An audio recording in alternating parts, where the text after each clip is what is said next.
Hello learners, welcome to this Facebook live session. I Dr. Niradhar De, faculty member, School of Education, Indira Gandhi National Open University. On behalf of my school, that is School of Education IGNOU, and on my personal behalf, I welcome all of you to this Facebook live session. So friends, today we are going to discuss another course of MA Education program. The course code is MES015 and the course title is Operational Dimensions of Education. MA Education is a 2 years program. In the first year, you have to study six different courses, that is MES 011, 012, 013, 014, and 015 and 016. Already we have discussed the earlier four courses, that is MES 011, 012, 013, and 014. And today we are going to discuss another course, that is the next course of MA education program, that is MES 015 Operational Dimensions of Education.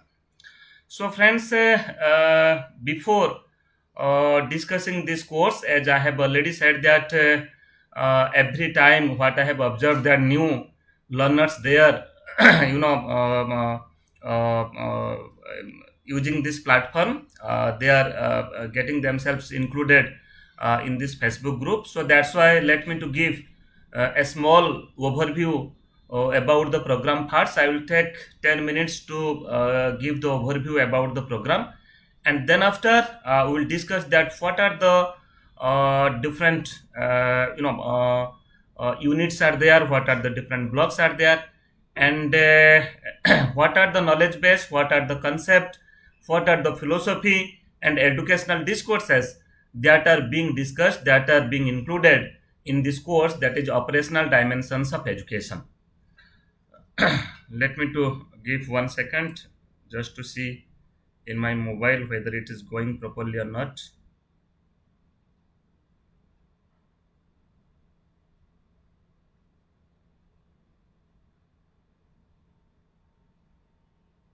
The different the philosophy and educational discourse. Yes, it is it is going on properly.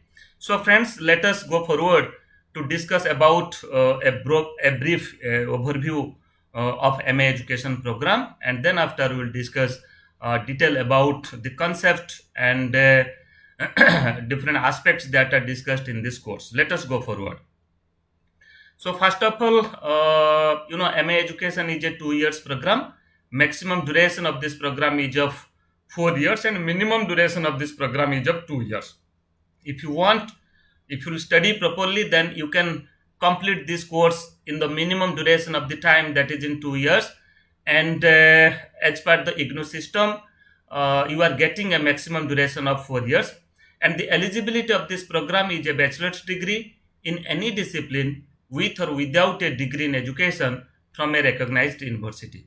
If you have studied education as a liberal discipline in your graduation level, you are eligible to pursue MA education program. And if you have not studied education as a subject in your graduation, still then you are also eligible to pursue this program.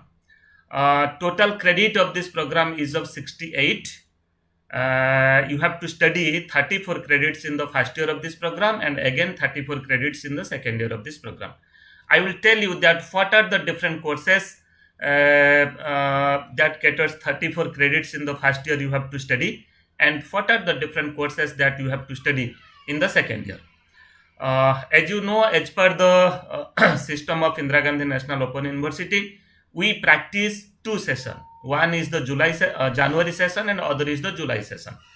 MA education program is offered in both the sessions, that is in January and July session of every year. And let me to give the information that now admission process is going on. Online admission portal is open now. In the IGNOU website, if you go through the home page of IGNOU website, www.ignou.ac.in, you will find the online admission portal, the online admission link. So the prospective learners who wants to pursue this program, they should visit the IGNOU website, and they should follow the instruction which is given in the online admission system, then accordingly they can take admission. So MA education program is offered in both the sessions, that is in the January and the July session. Now admission is open for July 2021 session. Let us go forward. The medium of instruction of MA education program is English. We have developed the detailed self-learning material of MA education program in English medium, in English language. However, one can write their assignments, term and examination and dissertation in Hindi medium. Yesterday I received few calls, and usually the learners are asking, sir, whether we can appear exam in Hindi, whether we are permitted to write assignment in Hindi, at the same time to do dissertation in Hindi.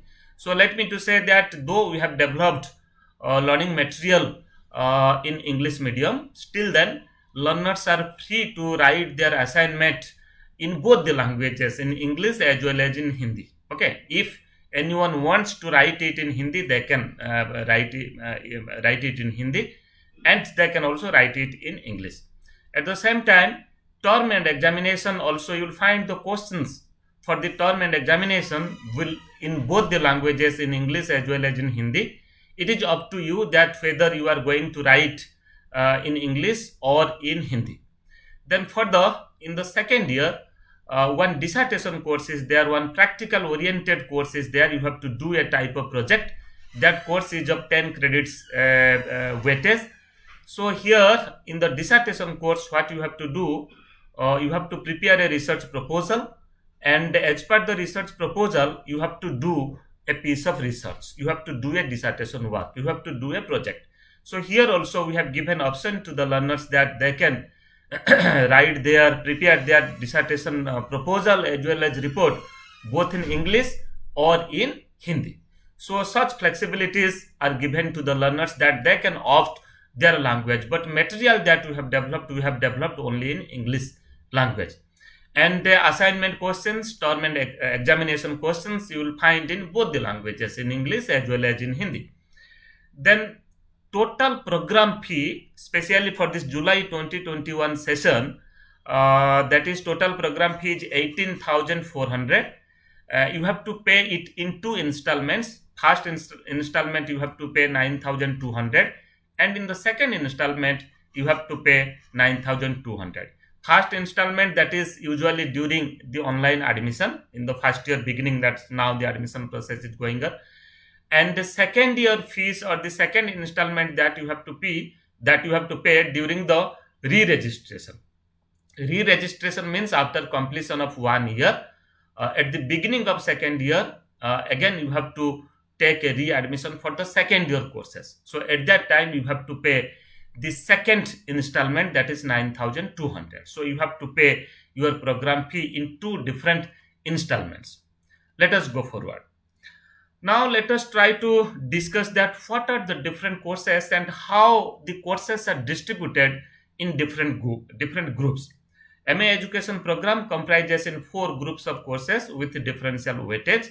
The 4 groups are, you see, Group A is basic course on education, Group B is the core courses, Group C is courses on knowledge generation in education, and Group D is specialized areas in education. Okay, so you'll find that the total 68 credits courses, that means 2 years MA education program courses, are distributed in these 4 different groups. Okay, let us try to discuss that what are the different courses that are included in different groups.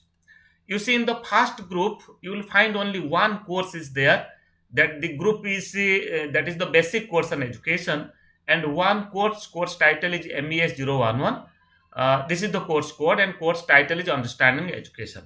This is a 4 credit course, and this course is offered in the first year of this program. So friends, as I have already said that so far as eligibility is concerned, the prospective learners who have studied education as a discipline or education as a subject in their graduation level, they are eligible to pursue MA education, and at the same time, if they have not studied education as a subject, they are also equally eligible to pursue this course, pursue this program. So for them, means the group of learners, those have not studied education at their education as a subject at their undergraduate level. So for them, this course have been kept. Yes, all will study, but this course will, you can say, help to that group of learners, that they will understand about what is the basic concept of education. So what are the different knowledge discourses are included in education, in education as a discipline. So that's why this is just the learners will understand the concept of education. Okay, the basic concept of education. So that's why the first course that has been included in the group A. Okay, and this is a 4 credit course you have to study in the first year of this program. And in group B, you will find that certain core courses are there. 4 core courses are included in group B. The courses are MES 012 Education, Nature and Purpose. This is a 6 credit course. And the second MES 013 Learning, Learner and Development. This is also a 6 credit course. MES 014 Societal Context of Education is also a 6 credit course. And MES 015 Operational Dimensions of Education. Today we are going to discuss detailed concept and introduction about this course. Okay, and earlier these courses MES 011, 012, 013 and 014 already we have discussed in our earlier Facebook live sessions. And in the Facebook archive of IGNOU MA Education Learners group, you will find that the video programs are available.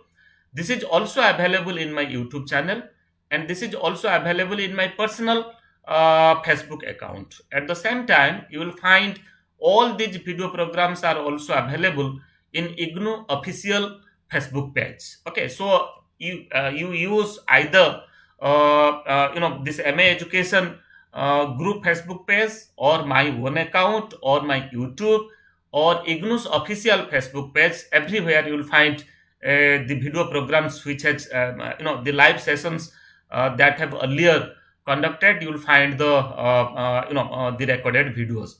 So if you have not gone through earlier, then I will request you, please go through it, so that you will find a detailed understanding about the courses. What is the concept of this course? What are the how the course has been designed, and what is the concept and philosophy that has been discussed in the course. Definitely you will find it easy when you will go through the self-learning material that are provided to you, and you might have received it from the e-Gyan course portal of Indira Gandhi National Open University. So friends, these 4 courses MES 012, 13, 14, 15, these 4 courses are included in the group B, and total credit of group B courses is the 24. You have to study in the first year of this program of all these 4 courses. Then in group C, here you see courses on knowledge generation in education. You will find 2 courses are included in group C. One is MES 016 Educational Research. This is a 6 credit course. This course you have to study in the first year of this program. And MESP 001, the course title is dissertation. This is a practical oriented course. This is a project. You have to do a piece of research here. This course MES 011, MESP 011 dissertation, you have to study it at the second year of this program. And this is a 10 credit course. Okay. So friends, here you see under this group C, 1 course you have to study in the first year, that is MES 016, and the other course MESP 001, that you have to study in the second year. So accordingly, in first year you have to study from group 1 course MES 011, from group B all the 4 courses, that is MES 012, 13, 14 and 15, and 1 course from group C, that is MES 016. So this is the first year course. You have to study 34 credits in the first year, and this dissertation that you have to do in the second year. This is a 10 credit course. And for the in group D, certain specialized area courses are there, just like you see here. 5 specialized areas are there. Higher education is one area, distance education is another area, educational management and administration is the third area, educational technology is fourth area, and adult education is the fifth area. And under this area you will find in higher education 4 courses are there, distance education 5 courses are there, educational management and administration 4 courses, educational technology 4 courses, and adult education 4 courses. So what you have to do, you have to select any one area first, okay, and after selecting the area, all the courses that is included in that area, you have to study all the courses. So the learners have to select any one area among the 5 areas and have to study all the courses in that area. Total credit in each area is 24. So here the total credit is 24. Means if you select higher education, then you will find 24 credits courses are there, 4 courses are there. So total credit of these 4 courses will be 24. And if you select distance education, 5 courses are there, and if you add the credits of these 5 courses, then definitely that will be 24. So you have to select any one area among these 5 areas, and all the courses that is included in that area you have to study. And uniformly you will find that in every area 24 courses are there. So you have to study 24 credits courses from this area, from this specialized area. Then in the specialized area, you will find that in every area such courses are there. In higher education, you will find the courses just like MES 101, 102, 103 and 104. In distance education also, MES 111, 12, 113, 114 and 115. So accordingly, these are the course that you have to study in different areas. So you have to select any one area, and the courses that are mentioned against the area, you have to study all these courses. So friends, after a brief overview about the 2 years program, the course design of this 2 years program, 34 credits in the first year and 34 credits in the second year that you have to study. Next, we have to discuss today with detail that what is the concept which is addressed in the operational dimensions of education. This is a course which is included in the group B. This is a type of core course. Course code is MES 015 and course title is Operational Dimensions of Education. And this is a 6 credit course which is offered in the first year of this program. So friends, when we talk about operational dimensions of education, it means it deals with that education as a discipline, as education as a subject. So what are the different operational issues? What are the structure of education? What is the system of education? How do we develop a curriculum? And how we implement a curriculum at the macro level or at the micro level? How educational policy are developed, and further how these policies are implemented in the field of education. So we will discuss all such issues in this course. So friends, this course is a very good course, and this course will provide you detailed understanding, the functionality, the operational dimensions, the operational issues of education. You will get a detailed understanding about the school education, about higher education, and its functionaries, its regulatory bodies. Okay, how how the system of education, starting from you can say from apex to the field, starting from central government or starting from the ministry to the school, how it got operated. Okay, so you'll get a detailed understanding about the functionality of this course. So friends, now let us proceed further to discuss about that. What are the how this course has been designed, what are the different block of this course, and what are the different units, and specifically what content that have been discussed in this course. Let us go forward. Here you see the course Operational Dimensions of Education has been designed in 4 blocks with 16 units. You will find 4 different blocks are there in this in this course, and total units are 16. I have already said that unit is the small portion of a course, and a few units are included in a block, and few blocks are included in a course. So a course includes certain blocks, and a block includes certain units.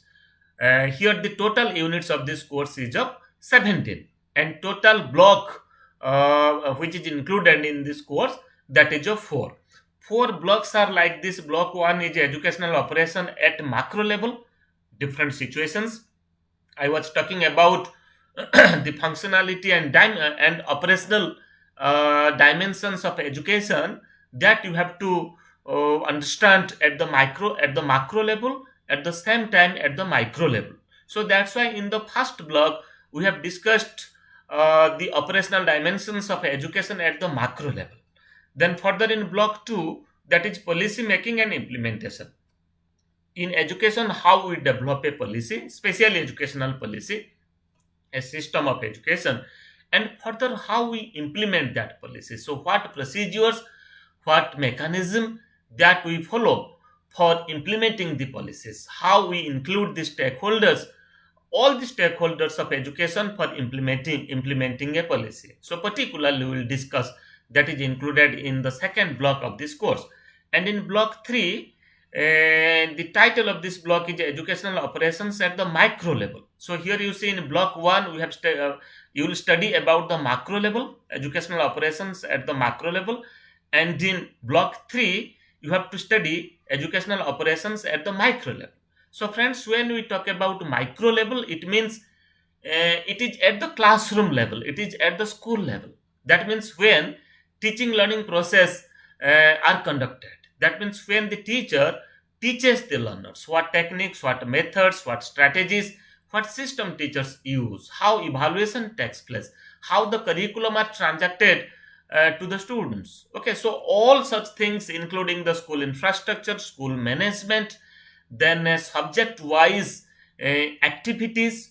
So all these things will come under educational operations at the micro level. And here also at the micro level you will find that the role of the teacher, what teacher does in the school, the role of the students, the role of the local government, the role of the community members, okay, the role of the parents. So all such things that also come under the educational operations at the micro level. Okay, so how we organize school and how we club certain school for a type of collaborative knowledge, okay, collaborative experiences and collaborative work, that also we'll discuss. And further in block 4, you see the title of block 4 is decision making, implementation and evaluation of curriculum transaction. So here how we take a decision, okay. And further, especially in education, especially in schooling, especially in higher education system, and at the same time implementation and evaluation of curriculum transaction. The curriculum that we transact, first of all how to implement the curriculum, and further how to evaluate the curriculum, means the courses and the syllabi and the curriculum that we develop for the learners in a particular subject. Then further how to evaluate whether the very objectives of the course, very aim of this course have been achieved or not. Okay, so what are the mechanism, what are the different stage, what are the different procedures, and what process that are being adopted for evaluating the curriculum is also another part of discussion.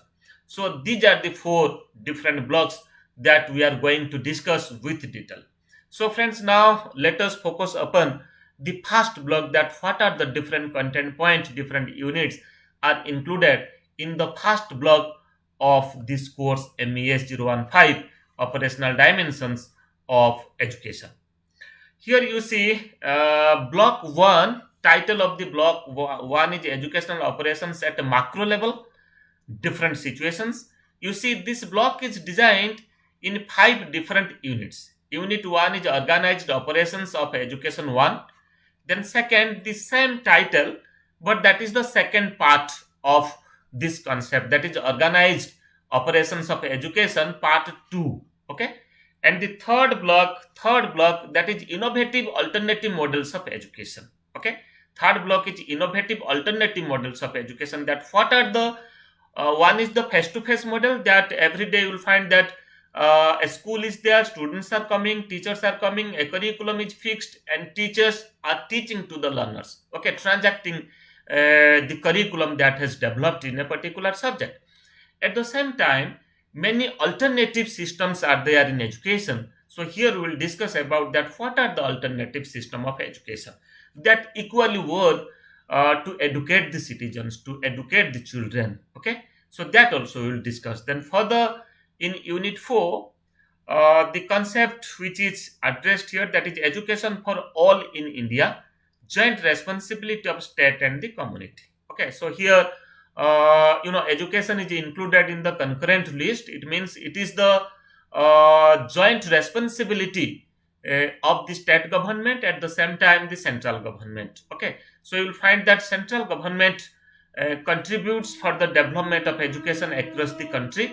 At the same time, the state governments, they also contribute a lot for the development, for managing education, for developing education, for developing school, and they have taken all responsibility for educating educating the children, educating the citizens of this state. So that's why in Unit 4 you will find that the joint responsibility, that what are the different work that are being done by the central government for the development of education, and at the same time what are the different things, what are the different aspects, what are the different responsibilities which are being conducted by different state governments. And in Unit 5, that is informal education. Okay, the title is informal education. It means with the formal system of education, another systems of education are also there, just like non-formal system of education and informal education. Informal education is called as incidental education. So how education takes place incidentally, informally. What are the different agencies that are responsible for providing education informally, we will discuss here. So these are the 5 different units. Now let us try to discuss briefly about the content that are addressed in Unit 1. You see, Unit 1, the title of this unit is Organized Operations of Education 1. And in this unit, you will find that the things that are discussed, first of all, school education, the system of school education are discussed here, starting from pre-primary schooling or pre-primary education to primary and secondary education. And if I will tell about the recent pedagogical and curricular structure of school education as per the National Education Policy 2020, NEP 2020, you will find that the pedagogical and curricular structure of school education is now, it is 5 plus 3 plus 3 plus 4 system of education. Okay, first 5 years of foundational stage of education, then next 3 years is the preparatory stage of education, then again 3 years is the middle stage of education, and further 4 years will be the secondary stage of education. That includes class 9th, 10th, 11th and 12th. Means after completion of class 10th, if anyone wants to quit and join in a vocational stream, they are welcome to join in the vocational stream. And anyone can also continue till completion of the 12th. So that's why secondary school is of 4 years of schooling, but earlier it was secondary, and the nomenclature was used earlier as per the National Policy on Education NP in 1986. That was secondary plus senior secondary in the 10 plus 2 plus 3 system of education. Okay, so here you have to study study the structure of education, the system of education which is being practiced in India, that is at the preschool level, at the primary primary or the elementary, or at the secondary level. Then further you have also you will also study about the higher education system, historical development of the higher education system, functionaries of the university in the modern time. So here in Unit 1, you will also find that how historical development that has been taken place so far as education system is concerned, so far as higher education system is concerned, how a university are established. So here you will find that the recommendations and the suggestions of few committees and commissions historically that are discussed, just like the University Education Commission 1948-49. Then further the higher education part the recommendation part of higher education in other education commissions, just like Kothari Commission, National Policy and Education 1986, you will find that a section of that policy is there that talks about the higher education system. So here in organized operations of education, we will study about the structure of school education. At the same time, we will also study you will also study the structure of the higher education. And further, in Unit 2, Organized Operations of Education, Part 2 or second. So here you will find that we have discussed in this unit about the alternative of this formal system of education, that is open and distance learning system. And at the same time, here also the technical and professional education is also included in this unit. Just like now you are enrolled in a liberal program, in a knowledge based program, is a discipline based program, and many of you might have done your B.Ed program. That is a professional program, that is a teacher education program.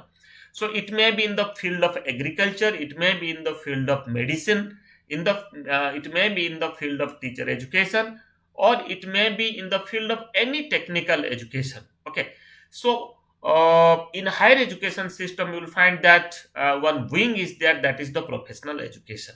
So that's why in organized operations of education second, we have discussed about the system of professional education in this country, and how the professional programs, the professional courses are being run by different institutions, and what are the different regulatory bodies that contributes or that develop the curriculum, and they regulate the professional education. Just like I can give the example of NCTE, National Council for Teacher Education.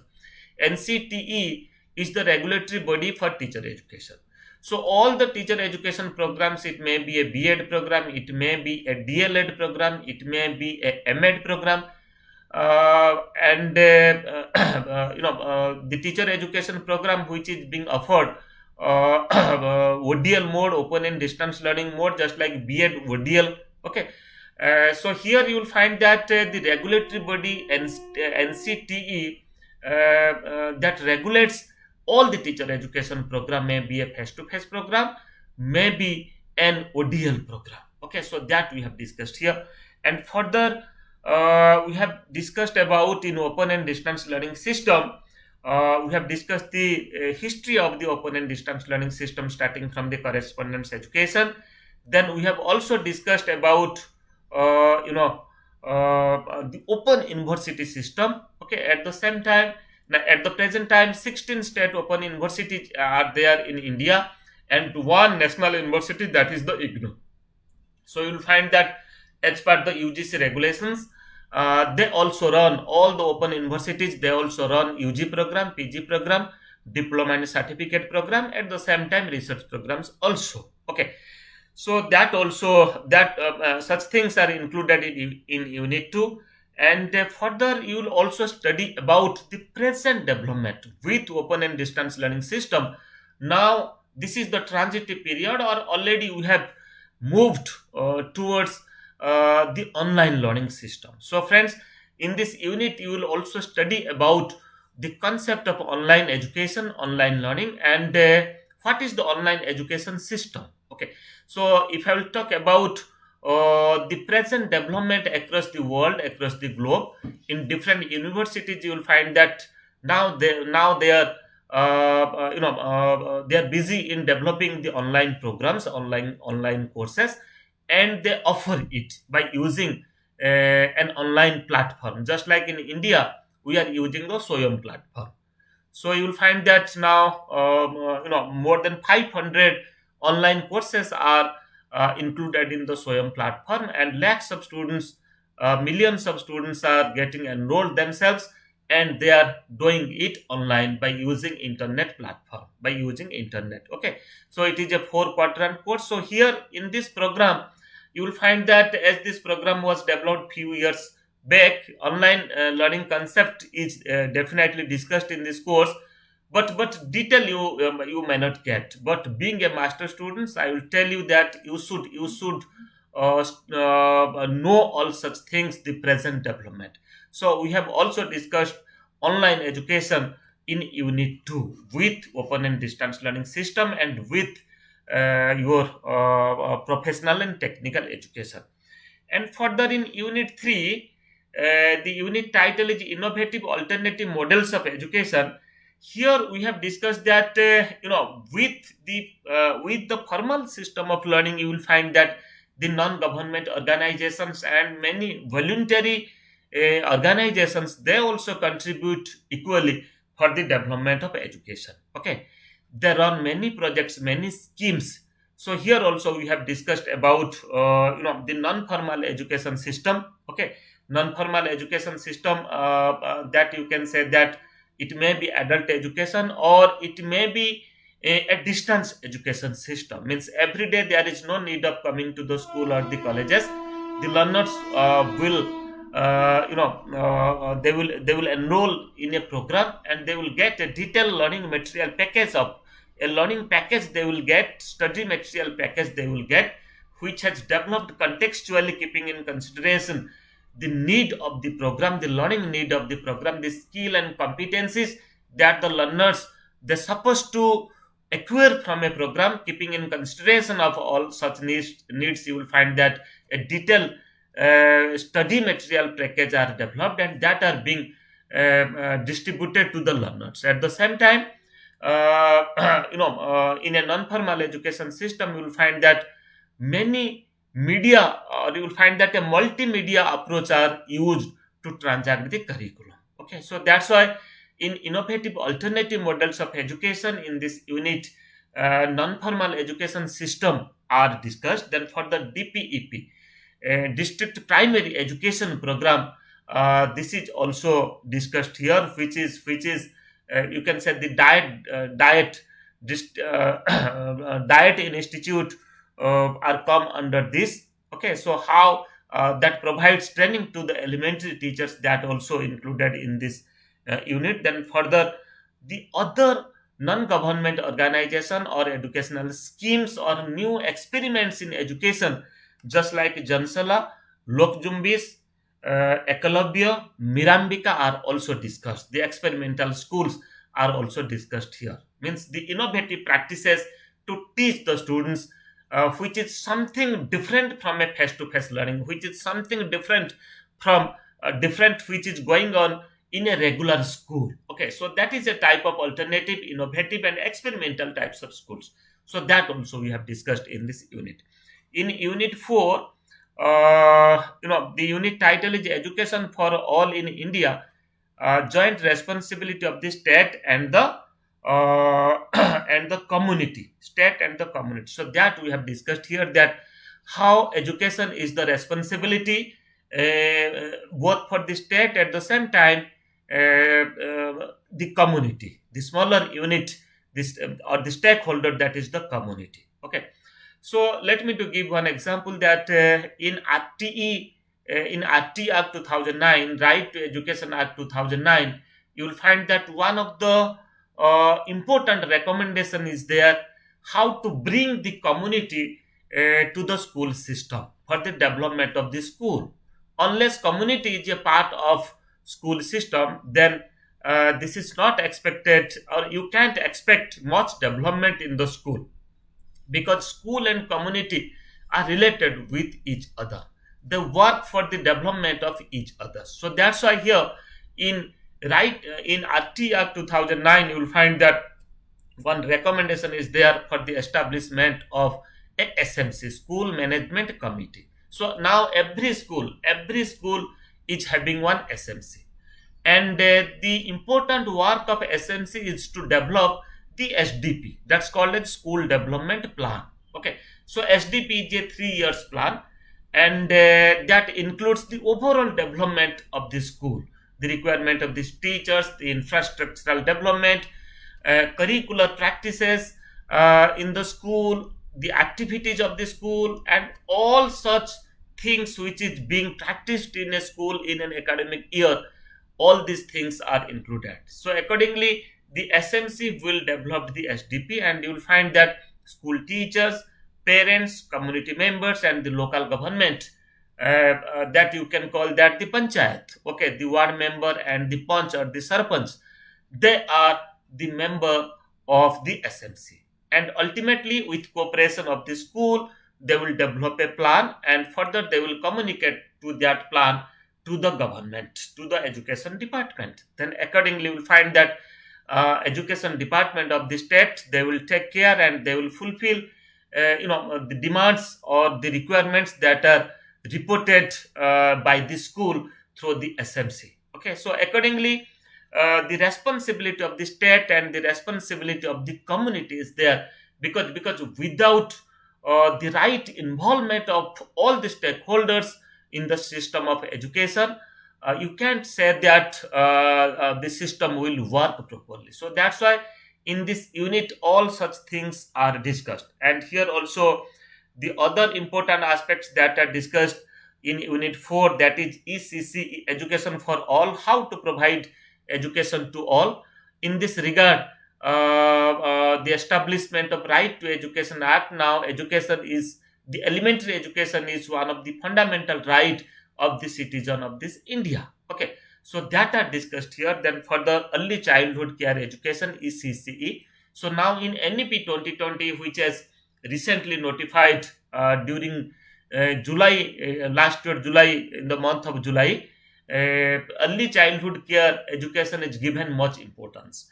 So the recommendation is given that it should be formalized, and a curriculum framework should be developed for the early childhood care education. Okay, so that's why here also we have discussed about the ECCE, the preschool education. At the same time, then universalization of elementary education, that also we have discussed already. This has been made as one of the fundamental right, universalization of elementary education, as per the Article 45 of Indian Constitution, and after implementation of Right to Education Act, now this has been included in Article 21A. Then further, Sarva Shiksha Abhiyan, SSA, is also another part. Then adult education, lifelong learning, that also lifelong learning is part of the adult education, that are also discussed under this unit, that is education for all. Okay, and further in unit 5, the unit title is informal education. Okay, so here we have discussed about three system of education. So friends, you know the formal system of education. I have already discussed the non-formal system of education. At the same time, informal system of education is there.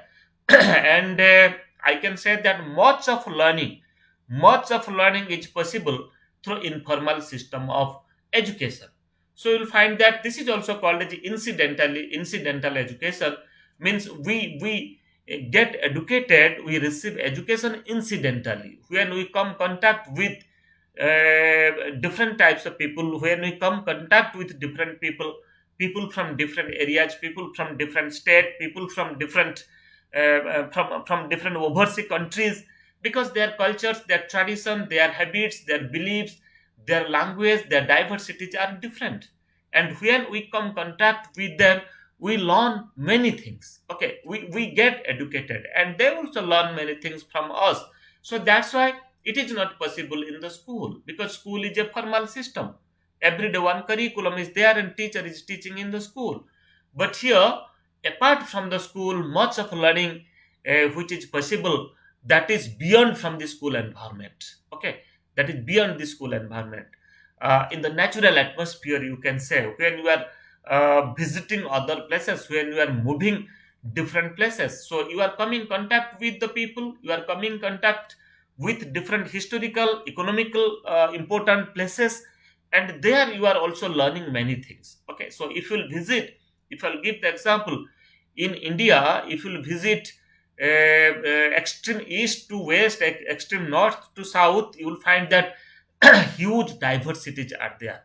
The practices of the people of Jammu and Kashmir, you will find that it is somehow different than the people of Kerala, than the people of Northeast, than the people of Gujarat, then the people of Maharashtra, Odisha, West Bengal, Madhya Pradesh, Uttar Pradesh. So here many diversities are there, and these diversities are in terms of languages, in terms of their traditions, their culture, their habit, their food habit.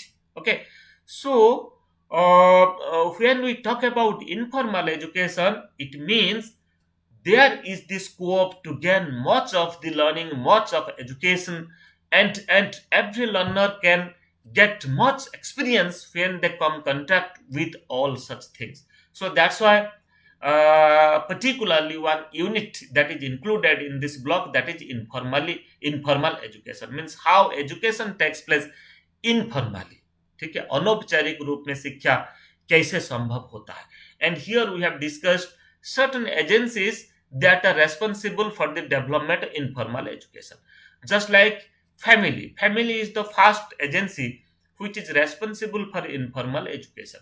When a child come contact with family members, so they get education. Okay, they learn many things. Okay, what to do and what not to do, what is socially desirable behavior, and what is and what behaviors are not socially desirable. They also learn all such things. And community as an agency, when the child come contact with the community, they also informally learn many things. When the child come contact with the immediate physical environment, they also learn many things.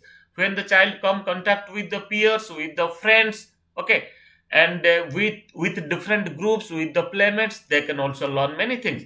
So that's why in informal education, we have discussed that apart from the formal schooling, apart from the formal system of education and non-formal system of education that we call as open and distance learning system, how much of learning is possible from different informal system of education, from different informal agencies. So that has been discussed in unit 5. So accordingly, this block, the first block, is organized in 5 different units. So now let us go forward to discuss that what are the different concepts are addressed in the second block. You see, the title of second block is, one second.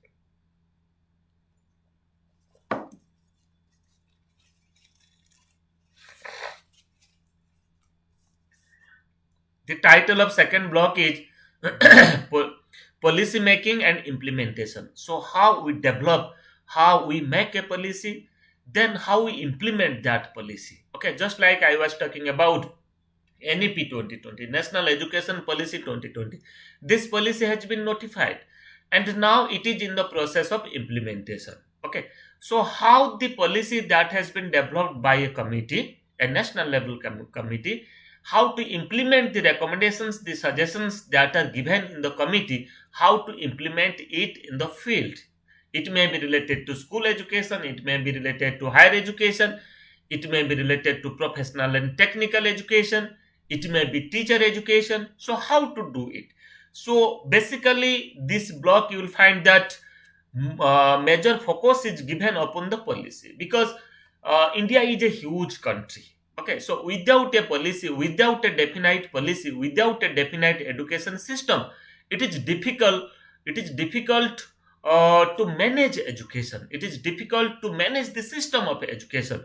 So that's why a definite policy is required. Okay, and after development of the policy, by adopting a definite process, by consulting with the students, with the teachers, with other stakeholders, after conducting different seminars, symposia, workshops, then the policy are framed. Then after framing the policy, so how to implement it, how to transact it. So let this block is focused upon such issues, such themes, and this block is designed in 4 different units. Unit 6, that is policy planning and implementation. Unit 7, that is institutional arrangements of educational operations. And unit 8, that is resource management for education at macro level. And unit 9, that is program and institutional evaluation. What is program evaluation and what is institutional evaluation? Okay, so all such things are discussed here. And now let us try to understand that what are the specific things that are discussed in different units. Unit 6, the title is Policy Planning and Implementation. Here you will find that different policies are discussed here, just like the National Policy on Education 1986. Okay, so which is popularly known as NEP 10 plus 2 plus 3 system of education. That means 10 years of school education starting from class 1 to class 10, and further you will find that the 10 years of school system is again again distributed in different groups, just like primary education, or you can say elementary education and secondary education. Elementary education that starts from class 1 to class 8, and secondary education is class 9 to class 10. This is the 10. Then 10 plus 2 means that is the higher secondary education, that means the junior college or the senior secondary education, that includes class 11 and class 12. Then 10 plus 2 plus 3, then plus 3 is the higher education or 3 year of degree education, that means your graduation. It may be BA, it may be BSc, or it may be BCom, 3 years of degree education, that you can say BA first year, second year and third year, BSc first year, second year and third year. So till now this system 10 plus 2 plus 3 system, we are practicing this system. But as per the NEP 2020, I have already said that the school education curricular and pedagogical structure have been changed, that is the 5 plus 3 plus 3 plus 4 system of education. And the changing structure of school education, this is expected that very soon it will be implemented.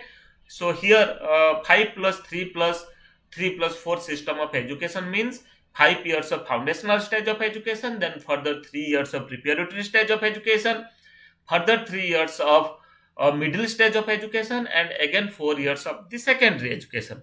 So here National Policy on Education NPE 1986 are discussed in the light of early childhood care education and recommendations related to elementary education, related to secondary education, higher education, technical education, then the open education system, just like the open learning. Okay, so all such things, because this is the part of the policy. So as per the NPE 1986, what should be the school education, what should be the higher education, what should be the technical education, what should be the early childhood care education, so that are discussed. But at the same time, as recent development NEP 2020, now we are at the stage of we are revising this program. But you have to engage yourself to know different other development of education, just like the recent development is the NEP 2020. Okay, so you can just compare that the earlier practices, the earlier system of education, and the present system of education. And here we have also discussed that as per the NP in 1986, how school education are implemented, how technical education, teacher education, higher education, secondary education are implemented in the field. Okay, so that are also being discussed. And in Unit 7, we have discussed about institutional arrangements of educational operations. That means for functions of education, for educational operations, how institutional arrangements are done. Okay, so institutional arrangements, that means at the local level of institutional arrangements, at the state level of bodies that are involved for educational operations, then at the central level or the Ministry of Education, that means, or earlier that you can say MHRD, Ministry of Human Resource Development, and now the nomenclature are used, that is the Ministry of Education, MOE. So what is their responsibility so far as the operational educational operations are concerned? Then further international bodies are also discussed here, just like the UNESCO, UNDP, World Bank, and Commonwealth of Learning.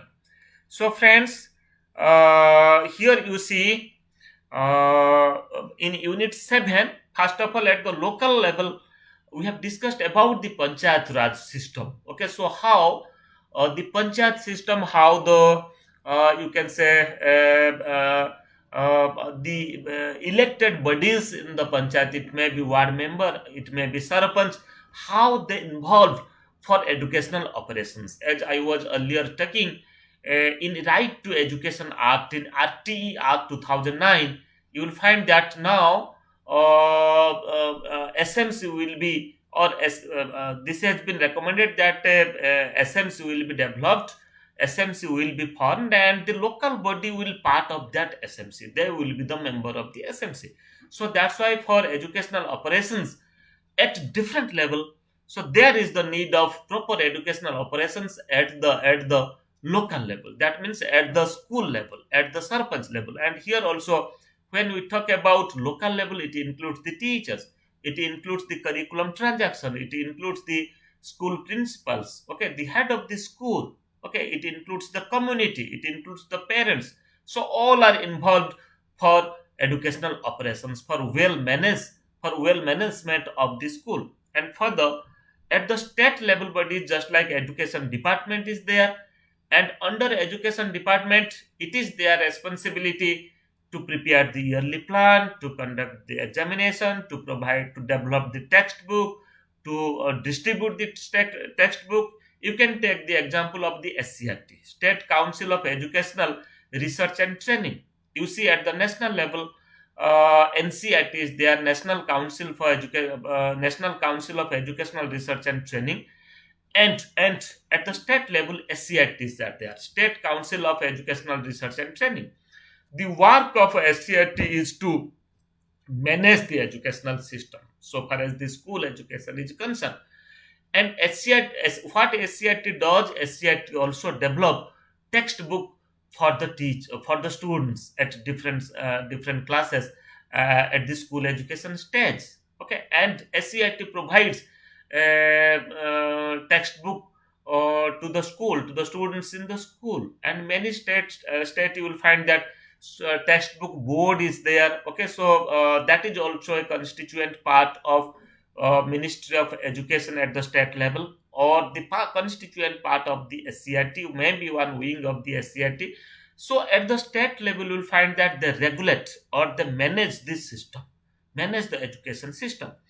And at the central level, you can say Ministry of Education. Earlier we are telling, or the name was the MHRD, Ministry of Human Resource Development, and now it is Ministry of Education. So what Ministry of Education does, just like I was talking earlier, NEP 2020, National Education Policy 2020, you will find that this has been notified by Ministry of Education. Okay, and all the recommendations and suggestions that are included in the document of NEP 2020, so that are being practiced, means a system, a policy, a national level policy are developed, and that is the work of the central government, the union government, and union government has does it. And at the same time, so directly from the union government, when it will be implemented, it will be implemented at different stages. Okay, central government, then the state government, and different bodies under the state government. At the same time, different bodies under the central government, also the national institutions, research institutions, autonomous bodies, universities, regulatory bodies. So all such bodies will also included either at the central level or at the state level, and they are responsible for these educational operations. Okay, so developing a policy, developing a major policy is the work of central government, and implementing that policy is it is the joint responsibility. It's the central responsibility, at the same time the state government responsibility.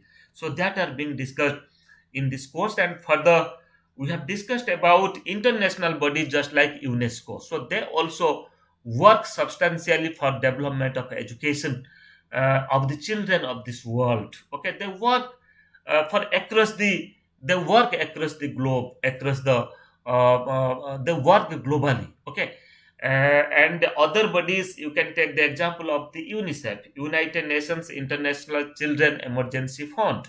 Okay, and World Bank, then COL, Commonwealth of Learning. Nowadays, you will find that Commonwealth of Learning, they are working substantially for the development of online education in Commonwealth countries. Okay, So here, when we talk about educational operations, so starting from the local level till at the international level. Okay, local level that includes the school, includes the local government. At the state level, that includes the education department, that includes your SCRT, that includes the block education department, then the district education department. Then at the central level, that includes the Ministry of Education and all the regulatory bodies, all the research institutions, national institutions, so who are working for the development of the education. And at the central level, you can take the example of World Bank, UNICEF, UNESCO, Commonwealth of Learning, okay, UNDP. So all these international bodies, they also work for the development of education. So in Unit 7, we have discussed all such things. It's a very good course. Being a student of education, you're supposed to know all such things. What is the function of different bodies at different level? So that you have to know. Then further, in Unit 8, we have discussed resource management for education at macro level. Resource management for education at macro level. So how to manage the resource? Okay, it may be material, it may be human resource. At the macro level, how the resource management are done. Just like here, the things that are discussed, resource management at the central level, at the by the central government, by the state government, by the community level. It includes the physical resource management and management of financial resources also. So here you see the Ministry of Education work, the government of India work. They develop schools. They provide grant to the states for establishing schools. At the same time, it is also the responsibility of the state government to find out that where is the need of the development of the schools, for development of the infrastructure. So either to establish a new school or providing adequate infrastructural facilities to existing schools. It may be in terms of constructing new school building or development of any infrastructure in that school for teaching learning process. Okay. At the same time, the funds and the granting aid and the budget, both the central government at the same time the state government, they come out with a budgetary provision for education, and that is also at different stages. At the school education, what should be the budget? At the higher education stage, what should be the budget? So here in Unit 8, you will find that all such things are discussed, that is resource management for education at the macro level. Okay, at the macro level, at the central level, how the resource management are done. And further, in Unit 9, you will find that the things that are discussed, the title of this unit is Program and Institutional Evaluation. So, friends, let a program has been developed, okay, and a program has been launched for few years. So, first of all, how to evaluate that program? So, being a student of education, being a scholar of education, you should understand that the program that you have developed, that are developed and implemented, there is the need for the development of that program, the revision of that program, the evaluation of that program. So, how to evaluate it? What process and procedures should be used for evaluating a program? So, here let me to give one example. We have developed this program MA Education for in Indira Gandhi National Open University. So, there is the provision that after some time we can also evaluate the program. And let me to say that the evaluation of this MA education program has been completed. Okay, and now we are in the process of revising this program, and you will find that, and the revision takes place after evaluating the program. That means the intake, and you have to include the stakeholders, all the stakeholders of this program. You have to take the viewpoints of the learners, you have to take the viewpoints of the teachers, you have to take the viewpoints of the academic counselors, and you have to take the viewpoints of the tutors, the dissertation supervisors. You have to take the viewpoints of the other you can say implementing bodies, just like the regional center functionaries, just like the regional director, deputy director, and the assistant regional director. That means all the people, those are included in this system. So when the program will be evaluated, then definitely they will be the subject of the program evaluation. Okay, so program evaluation is just like a research, and it proceeds step by step. You have to develop certain tool, you have to identify, you have to select a sample from the population, then you have to either develop a type of conduct a type of focus group discussion, or you can give a questionnaire to them, you can take a type of interview, you can do certain observation also. Okay, and the input, process, and output. So the inputs that you are giving, whether you are getting the output or not. So what are the issues related with the process aspect, and what are the different issues related with the product aspect. So that is also being a part of program evaluation. Okay, program को आपको मूल्यांकन करना है, जो programme आप implement किया है successfully वो प्रोग्राम काम करता है या नहीं करता है, और what are the different modification, what are the different changes that is required over the time. Okay, after passing a few years, then what are the changes that is really required in the program, that you can know only after evaluating that program. So that is also part of it. And further, we have also discussed in this unit that institutional evaluation, this is not only program evaluation, rather institutional evaluation. We can also evaluate an institute. Okay, you can evaluate a university, you can evaluate a college, you can evaluate a school. Let a university has completed its hundredth year.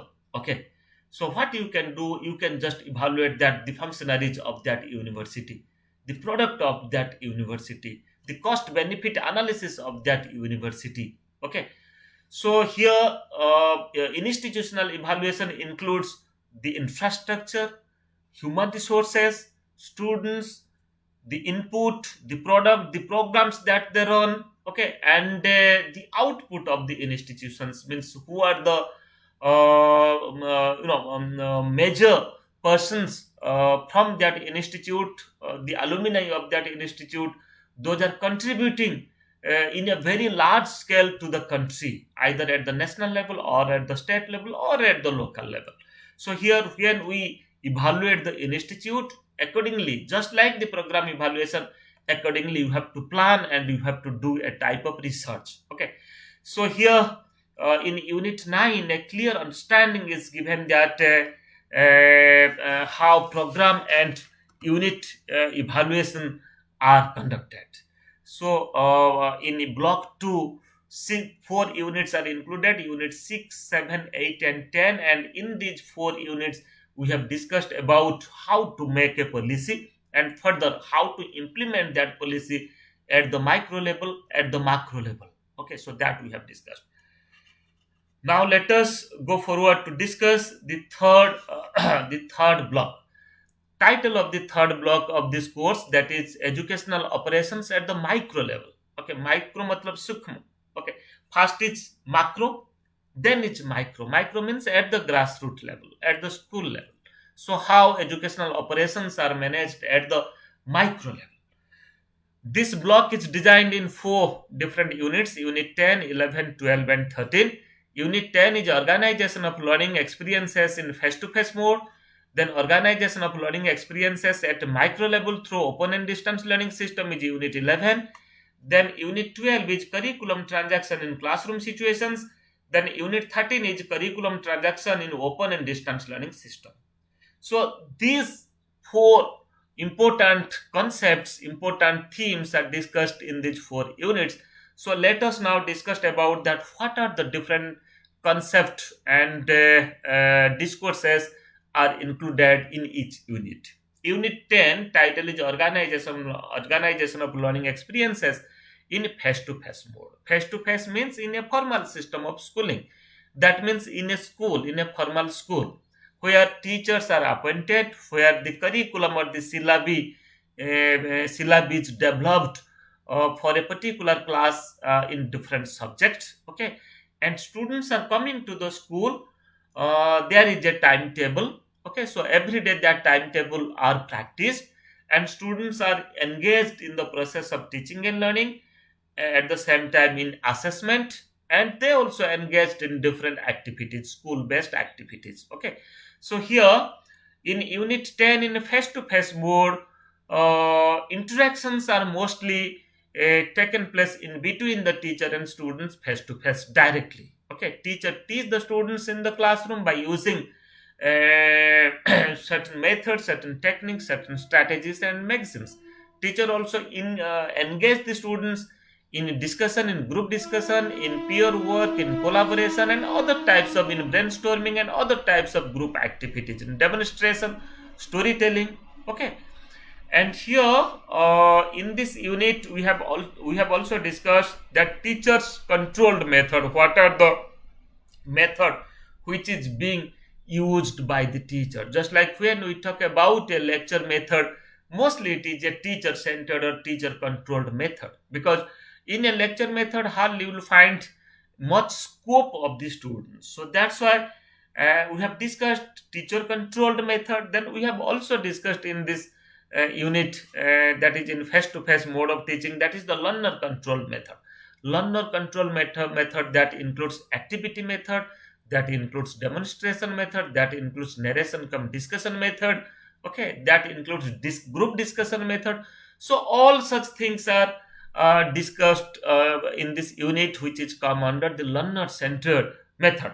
Then the group control method, that means when the learners they work together in a group collaboratively. Okay, for solving a problem, for doing a type of activity. Okay, so that also we have discussed. Then further, organizing learning experiences through co-curricular activities. So friends, both the scholastic and post-scholastic activities are important, and presently we are considering that all the activities which is being practiced in education system in school are the part of the scholastic activities. Okay, so that's why here also in organization of learning experiences in face-to-face mode, with the teacher centered method, with the learner centered method, with the group centered method, we have also discussed about the co-curricular or the co-scholastic aspect, that how co-scholastic aspect are being addressed in the school. Then further in unit 11, the title is organizing learning experiences at micro level through open and distance learning system. So here our major focus is upon the alternative of schooling, that is the open and distance learning system of the schooling. Then here organizing how learning experiences are organized at the micro level in the open and distance learning system, in ODL system. I was just talking earlier that in open and distance learning system, just like in the system now you are pursuing your program, you have received a package of learning material. Okay, self learning material, course wise learning materials are provided to you. Okay, so that's why at the ground level, at the field level, or at the micro level, or at the institutional level, what are the things are being organized? Just like providing development of self learning material and providing self learning material to the learners is one aspect, and the second aspect is academic counseling. Okay, so your study centers are doing academic counseling, and now you see directly a type of academic counseling and academic involvement are being conducted by the faculty members from the main campus, just by using different media, just like by using the social media. In Facebook live session, I am just now discussing about a course. The course material is in your hand. At the same time, we have developed that course, and we are also telling about that what are the concepts are addressed in different units. So that's why this is a micro practice of open and distance learning system, with the material we also give importance upon certain interaction. Without the interaction, many a time you may face any difficulties. And let me to say that regarding the sessions that we are taking, the comments and your difficulties that you are feeling, definitely you write all your comments. Then after this session, I will just address all your comments. Then for the academic counseling, then assignment, term and examination are also part of the open and distance learning system program, which is practiced at the micro level. Then project and practical, just like dissertation is a part of an MA education program. Accordingly, in ODL system, if it is a practical oriented course, just like if it is a teacher education program, you will find that the school based activities, internship, that are also being practiced. Okay, and many skills and competencies are being practiced by the learners in open and distance learning system at the program study center. Okay, so that is also another aspect. Then teleconferencing, interactive radio counseling sessions, then online learning at the same time, audio video materials is also another part. We also develop the video programs, the audio programs, and we take session in Gyan Darshan. That is also another part of it. Okay, so at the micro level, you will find that in open and distance learning system, it uses multiple media, and by using the multiple media, it transacts, ODL transacts its curriculum from one end to other end, from the teacher to the students with the material, then face-to-face interaction, at the same time different other learning resources, the plethora of learning resources that you will get in open and distance learning system. But in the face-to-face system, you will find that learning resources you will not receive so far as higher education system is concerned. In school education, you are getting the textbook. In a higher education system, institutions are not providing the textbooks. So daily class, face-to-face classes are there, but here learning materials you are getting. At the same time, contextual classes are also conducted by the faculty members. So this is the micro level management of open and distance learning system. And further in Unit 12, this is curriculum transaction in classroom situation. So how we transact curriculum, particularly in the classroom situation. So here you will find that steps in institutional planning we have discussed, instructional planning we have discussed, means to teach at the classroom what teachers supposed to do. You will find that there is a syllabi which is developed to implement a subject in a particular class, and what the teacher does, teacher implement that curriculum or that syllabi. So for teaching students, teacher prepare a lesson plan, and you will find that plan is also developed at different level. First of all, yearly plan is there, that you have to manage a plan, you have to prepare a plan that how a subject will be completed, how a syllabi will be completed in a particular academic year. Okay, and what are the different activities that will be planned at different time. So that's why yearly plan, then unit plan. So how to complete one unit, or chapter plan, you can say how to complete a chapter. Let in a subject 10 chapters are there or 10 units are there, you have to prepare and after our annual plan you have to prepare an unit plan. In unit plan you have to mention that for completing that unit, what are the lessons will be there. Then after unit plan, you have to prepare the lesson plan. Lesson plan means a particular lesson that you have to complete in a particular class. Okay, let you have to complete it in 30 or 35 or 40 minutes. So what will be the specific instructional objectives, what are the instructions that you supposed to use, what are the methods and materials that you supposed to use to teach the students, what teaching aids you will use, and what will be the assessment strategy, how you will engage the learners. So that's why in unit 12 we have discussed about curriculum transaction in classroom situations. That includes steps in instructional planning at different stages, starting from the unit plan, then the lesson plan, then to implement the lesson plans in the school, and at the same time for bringing effectiveness in the process of teaching and learning, what the teacher supposed to do for developing, for bringing effectiveness in classroom teaching, that is also being a part of this unit. So all such things are discussed, means what method is suitable for a particular subject, what technique is suitable to teach a particular subject, because teaching mathematics is something different than teaching languages. The methods that we follow, the methods that we use to teach language is different than the methods that we use to teach mathematics, to teach science or the social science. So that's why here curriculum transaction in classroom situation, that includes all such things. Okay, the management and the preparation of the teachers, then to dealing the students, and to get the output, okay, to achieve the instructional objectives, the learning outcomes. Then further in unit 13, The last unit of this block, the title is Curriculum Transaction in Open and Distance Learning System. I have already said that for transacting face-to-face curriculum, it's something different than to transact the open and distance learning curriculum. In open and distance learning curriculum, you will find that learning materials are given to the learners. Then as per the learning materials, certain counselings are given to the learners. Multiple media are used to reach at the learners to solve the difficulties of the learners. Then accordingly, to do the activities, tutoring, and all other practical things if it is a practical based program at the study center, and continuously by using different media. It may be television, it may be radio, it may be internet, it may be social media. So how to reach at the learners for solving their problems, so that is also another part of it. And audio video material also, which is available nowadays in the YouTube.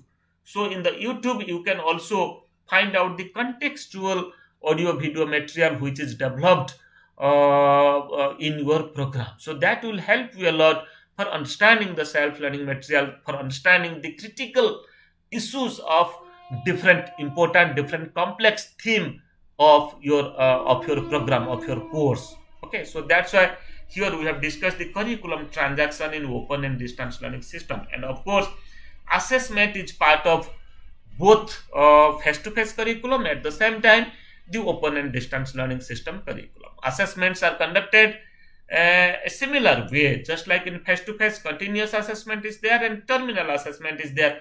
And here also, for transacting curriculum in open and distance learning system, you have the assignment system, which is credited, which is continuous comprehensive assessment based, and non-credited assessment is also there, that's called as check your progress. So if you go through, when you go through your study material, you will find certain questions are included in check your progress. So that is also one of the assessment process, but that is not credited. But assignment is credited, 30% weightage is given to assignment. Then again, terminal examination is there as per the IGNOU practice. Terminal examinations or the term and examinations are conducted during June and December. Okay, during June and December in a year. So that's why this is the curriculum transaction aspect that are being practiced in open and distance learning system. So friends, now let us go forward to discuss the last block of this course, that is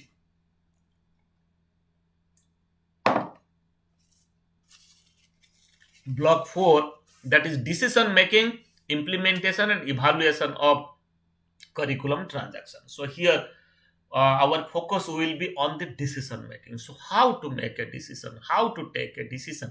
So far as so here we are discussing about education, on education issue, who take the decision for managing education. Okay, so that we'll discuss. Then implementation and evaluation of curriculum transaction. So first of all, implement the curriculum, then the transact curriculum, and the evaluate the curriculum transaction also. To implement the curriculum transaction and to evaluate the curriculum transaction means whatever we are transacting, we have a close eye on it, we have a close observation, close watch on it, whether the transactions are happening properly or not. So many problems you are facing during this lockdown time, during this corona crisis, that you see during the lockdown time you have not received your material in time. And for that, let me to say that you have received the best facility in the world, just like you have got your material by using the eGyan course. And many you will find that in many institutions they fail to provide the material to the learners. But here, though hard copy materials you have not received in time, after a few months you have received, but at that time you have engaged yourself in studies by using the eGyan course based materials. Okay, so that's why this is the decision making. You can say that what are the different things that can be done at particular situation. Okay, so here this block is designed in 4 units. That is unit 14, 15, 16 and 17. Unit 14 is decision making at the micro level, at the lower level. Then instructional support practices at the micro level, at the lower level or at the micro level, how instructional support practices should be done, that are discussed in Unit 15. Then in Unit 16, effectiveness of educational organization. So how to bring effectiveness in the educational organization. And Unit 17, this is the last unit of this block, that is continuous and comprehensive evaluation program. So how do you do the continuous and comprehensive evaluation? So friends, Unit 16, if I will discuss about Unit 16 decision making at micro level, at the lower level, that means at the, you can say, at the school level, at the panchayat level, at the lower level. So what decision making should be done? Just like here, stakeholders involved in the decision making, it may be learners, it may be school, it may be teachers, it may be community, are part of it. That means decision making with the teacher. What type of decision teacher makes? Teacher make the decision about the content transaction, about preparing the yearly plan, about preparing the unit plan, about preparing the lesson plan, to teach the students as per the lesson plan, to do the assessment activities, to prepare the result, to conduct the activities, to engage the learners in different work and different activities within the classroom, outside the classroom, within the school, outside the school. So many duties are with the teachers, because teacher is the personality who can develop all round development of the personality of the learners. Then further, in decision making at the micro level, you will find that the learner, the role of the learner, okay, whether the learners are engaged in the process of learning or not, whether they are doing as per the school system or not, as per the curriculum practices or not, as per the curriculum planning or not. At the same time, school and community are also involved in it. The role of the school, how the yearly plan is developed by the school, and how school is implementing the yearly plan as per its development. Then the community, I have already said that. Now how community, in a very formal way, now community is part of the school system, now community is part of the teaching learning system, the schooling system. Okay, so that are discussed in this unit. Then further, rational model of decision making, that is also discussed here. Problem in means to find a problem, stating a problem, then find out the option of the solution of the problem, then accordingly to take a decision, to analyze a problem, okay, in a very rational way. That's called as the rational model of decision making. Means to identify a problem, to analyze the problem, find out its alternative ways to solve the problem, and accordingly to take a decision. You will find that such things are happened at the micro level, such things are happened at the school level. Every day new problems arises. So how to solve that problem? So for solving that problem, you will find that the stakeholders at the local level, they are engaged. Okay, they are engaged for solving the problem. And in Unit 15, the title is Instructional Support Practices at Micro Level. So what are the instructional supports are provided at the micro level? Just like you will find that every school is having a library. Okay, every school conduct a type of activity, conduct a type of co-curricular activities, co-scholastic activities, conduct group discussion, conduct seminar, conduct workshop for the learners, for the students. Then institution also work in collaboration with other institutions. You can take the example of the block resource center, you can take the example of the cluster resource center. What they really do, so what they do, collaborate with their work. They conduct many competitions, and it may be academic or it may be co-curricular. Okay, so they work within a group. So that's why instructional support practices at the micro level, that includes the facilities that we provide to the schools. So community provides many facilities to the school also helps community for the educational development of the community, and for proper functioning of the school, proper collaborating of the school, proper sharing of the school, sharing of experiences of the school. You will find that they work in a collaboration, that's called as a block resource center and cluster resource center. If certain resources is not available in a school, they can take that resources from other school through the cluster resource center or through the block resource center. Okay, it may be if subject teachers are not available in a school, so what they can do, they can take teachers from other school. So this is the benefit of instructional support practices at the micro level, that how you have conceptualized, how you have planned the system, how you are helping others so far as managing properly your school is concerned, and how you are taking help from others also if you are lagging behind in some aspect. It may be in material resources, or it may be in in human resources. And at the same time, other things are also discussed, just like the instructional support in open and distance learning system. Then agencies involved in instructional support. Okay, in open and distance learning system also, you will find that collaboratively people work. They develop a curriculum fast for the open and distance learning system. And for developing a curriculum, this is not a work of a single person, single expert. So a group of experts at the national level, those are having certain expertise in that field, they sit together, they discuss, and they develop a curriculum as per the objective. So here also instructional support is required at the ODL system. Then accordingly, development of the material, distribution of the material.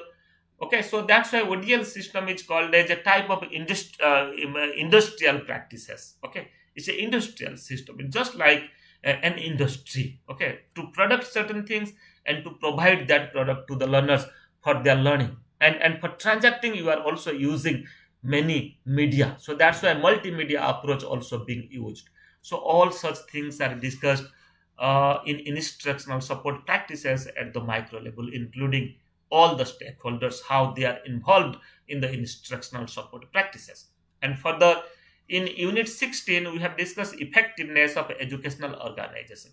So how do you say that the educational organization, it may be a school, it may be any other institute, are effective? Okay, you can only say if the school or the institution is providing the right product, providing the product that you really intend, is providing the product who are full of, or who are well acquainted with the skills and competencies in different aspect. Okay, so that's why the institutions, the effectiveness of the educational institutions or the organizations depends upon the curriculum that it practice, depends upon the teachers or the or the human resources that they use for transacting the curriculum, the academic plan that are being practiced in the institutions, and you can say how the subjects are being transacted, and how all-round development for the development of the human child are taken into account, are given importance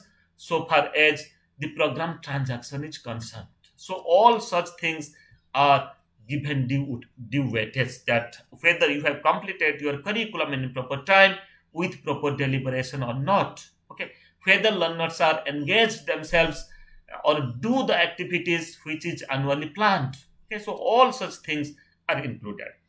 And lastly, in unit 7, the title is continuous and comprehensive evaluation program.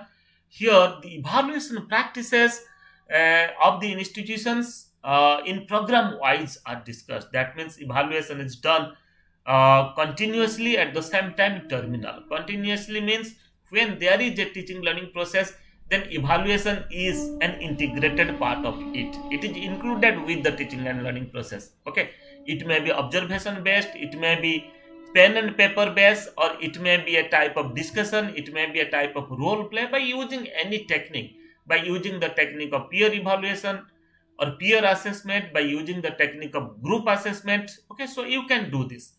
So teachers observation is the best practice for the continuous assessment. At the same time, terminal evaluation is also another important aspect. That means after completion of one term or one semester, you will find that the universities, they conduct exam. Okay, so certain weightage are given for the continuous evaluation, and certain weightage are also given to the term and examination.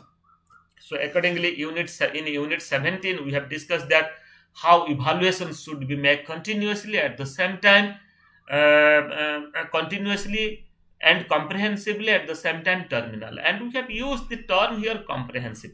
Comprehensive means evaluation of all aspect of the individual, evaluation of all aspect of the learners. That means the creativity of the learners, the aptitude of the learners, the attitude of the learners, this life skills of the learners, you can say the self concept of the learners. So here when we talk about continuous and comprehensive evaluation, continuous means regularly you have to do it. Every lesson is aligned with certain assessment practices. It may be observation, it may be interview, it may be a paper and pencil test. Okay, at the same time, development of all aspects of individual development. It includes the physical development, it includes the intellectual development, that's the mental development. It includes emotional, social development, development of attitude, and development of values. And that can be done by using many tools and techniques. It is not possible by using only one tool, by using only one technique. So that's why many a time you can use a test, you can use a type of questionnaire, type of interview schedule, a type of checklist, a type of attitude scale, okay, and a type of self concept scale, or a type of other types of tools also.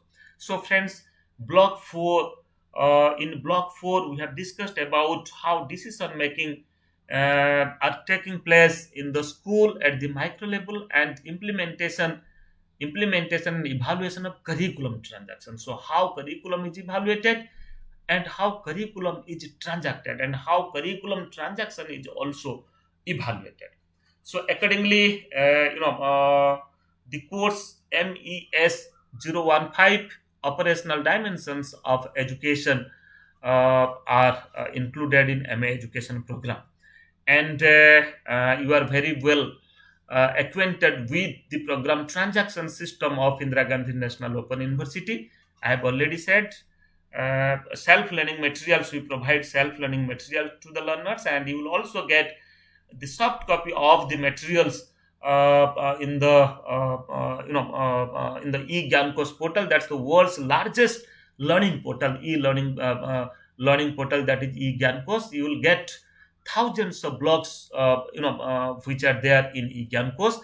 And counseling sessions, we conduct counseling sessions at the study center level, and presently we are dealing the learners directly from the main campus by using different social media. It may be YouTube channel, it may be Facebook live, or it may be any other media also. And assessment is done by continuous assignment and by term and examination. Continuous assignment weightage is given 30%, and term and examination weightage is given 70%.